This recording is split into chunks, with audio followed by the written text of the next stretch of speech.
ప్రార్థించండి. మహాపరిశుద్ధుడు అయిన ప్రేమ కలిగిన తండ్రి, ఆసాపు ప్రశ్నించాడు.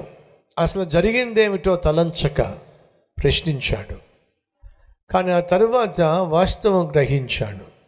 కాబట్టి ప్రాధేయపడ్డాడు. అయ్యా, నీ ప్రజలను జ్ఞాపకం చేసుకో అయ్యా, వాళ్ళు బానిసలుగా ఉన్నారు, వాళ్ళు బందీలుగా ఉన్నారు, వారు బహుదూరంగా ఉన్నారు.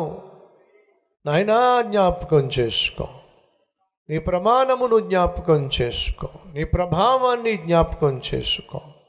నాయన, ఈ రాత్రి నీ సన్నిధిలో చేరి ప్రార్థన చేస్తున్న ప్రతి ఒక్కరిని జ్ఞాపకం చేసుకోయా.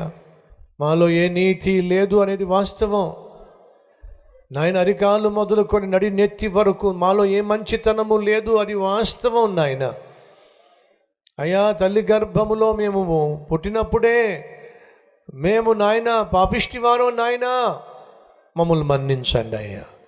అరికాలు మొదలుకొని నడి నెత్తి వరకు ఏ మంచితనము లేని మాలో నాయన నీ నీతిని, నీ పరిశుద్ధతను ప్రవేశపెట్టు నాయన. పరిశుద్ధపరచు నాయన, పరిశుద్ధులుగా తీర్చు నాయన, నీ సాక్షులుగా జీవింపచేయి నాయన.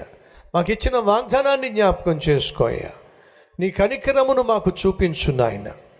కేవలము మందిరానికి వస్తే సరిపోదు, కానీ మా శరీరాన్నే దేవాలయముగా భావించి ఈ మందిరాన్ని పవిత్రంగా కాపాడుకొనిలాగున సహాయం చేయి నాయన.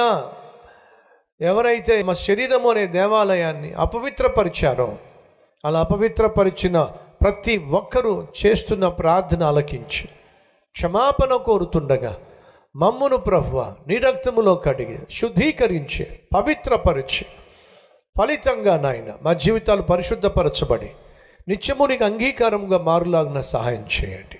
యేసు నామం పేరట వేడుకుంటున్నాం తండ్రి, ఆమెన్.